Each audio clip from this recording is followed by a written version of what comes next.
destiny is calling, even now. Many of you listening to me have been beautifully equipped to live in a world that no longer exists. But I want to give you a new word for change, and that word is evolution. And you are either going to evolve or expire. See, everything changes. The economy changes, relationships changes. We change mentally and emotionally and physically, and you are either dying or you are either living. Every time you made a change, you got hurt. And so this is why when you hear the word change, there's a mental block. You cannot change because you have equated change with pain. Every time you have changed, you feel pain.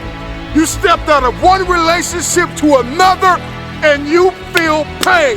You leave one neighborhood to another and you feel pain. You go from one job to another and you feel the fire of transition. So every time you hear the word change, you see pain. Every time they say it's time to make a difference, every time they say you need to go from this place to that place, all you can see is blood in your eyes. All you can feel is the blood and trauma in your mouth, hypnotized by the pain of change. Evolve your belief system. Change is not pain. See change as growth. See change as transformation. See change as evolution. See change as necessary. See change as critical. See change as inevitable. And the more and more you start to see that change is not pain, you're going to see transformation. Your life's going to experience a quantum leap, because now, even though in your childhood you were traumatized because of change, your history is not your destiny. See, those of you who will evolve, who are willing to evolve, you will inherit the future. Those of you who are willing to take everything you do to the next level, you will inherit the future. It is the individual who is willing to become more. Change is inevitable, and you are either changing for the worse or changing for the better. You decide. Change is an invitation to the future. If I can change, I can have my future.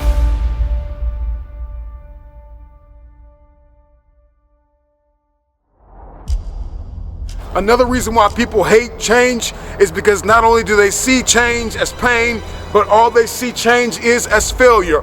And it's because every time you've made a change, you have failed. And you have to start identifying change with a new layer of belief. People tell me all the time, it's hard to get wealthy. It's hard to grind. It's hard to be focused. How do you even do these speeches? It's hard to stay motivated.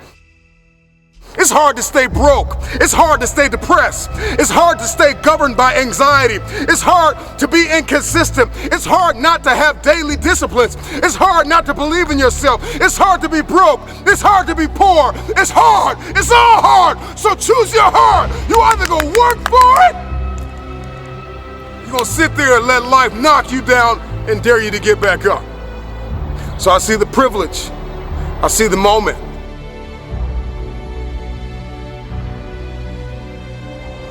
I see change as pleasure. I see change as transformation. I see change as evolution. I see change as beauty, brilliance. I see change as the future. I see change as necessary. I see that if I don't change, there is a generation of people who are going to be stuck in the same place. If I don't evolve. See, the marketplace rewards those who have evolved. The marketplace rewards those who have become more valuable. You will be rewarded for the pain. Cry in secret, plead in secret, but in public you'll be rewarded. And if everything you listen to goes over your head, you are going to miss your moment and stay living in the midst of the madness of impossibility, the lie. Somebody lied to you and told you that it was impossible. Every time somebody told me I could not do something, I had a decision that I had to make in order to achieve what they said was impossible. The power is wrapped in the truth and in the power of their perspective. It's wrapped in your capacity, your ability to believe in a dream, even if nobody believes in you.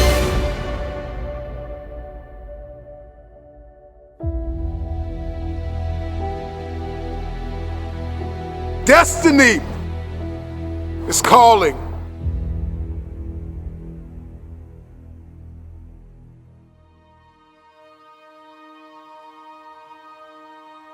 Your perspective can either become your prison or your passport.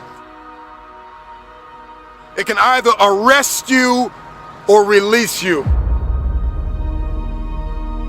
In 1903, it was the Wright brothers that defied the laws of gravity. And if you know anything about gravity, gravity will pull you down and keep you down. It will stop you from flight.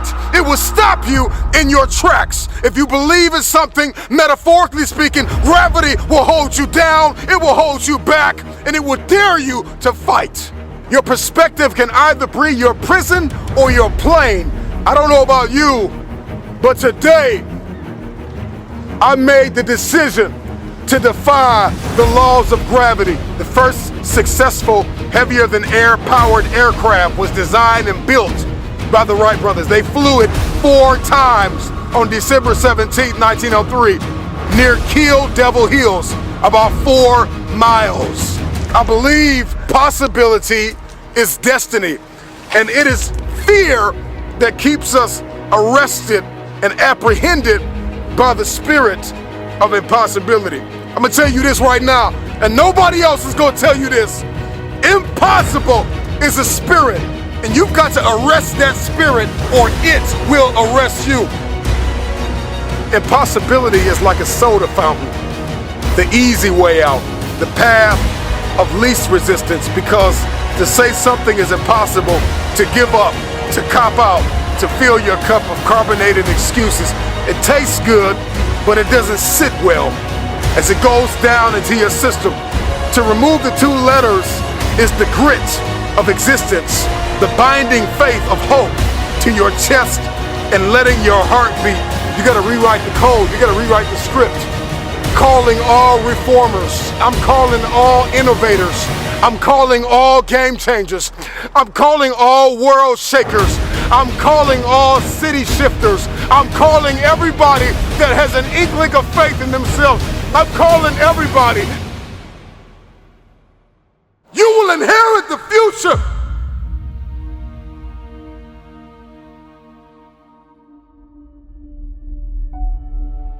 We gotta rewrite the code in our soul, because it's a matter of the soul, it's a matter of the will. People that have a will to win are the ones who win. These are the people that see the future. These are the people that see not where the hockey puck is, but they see where the hockey puck is going. And that's the type of person that we all need to evolve to become. I learned years ago that the difference between people that get things done and people that do not is sheer willpower. Out of all the motivational speeches you have heard, how much of it have you retained and applied to your life? Because understanding the power and the difference between what is impossible and what is possible, it all comes back to your perspective and your capacity. If your why is big enough, then your will be powerful enough to persevere through the how. You're not looking for resources when you have a will. You become resourceful. And that's the difference between people that see this thing as possible and people that do not. It comes down to one thing, and that is your will. So you don't want it bad enough. You don't want it bad enough. That's why you can't get it done. And so the how intimidates you. And the what boxes you in. We're more concerned about collaboration than character. I think we need to come back to a place where we're examining ourselves as an individual before a people. We make the people better when we deal with the person. You got to deal with the person. You got to deal with you. It's always going to be impossible to you if you don't see the power of your will. and the power of your why.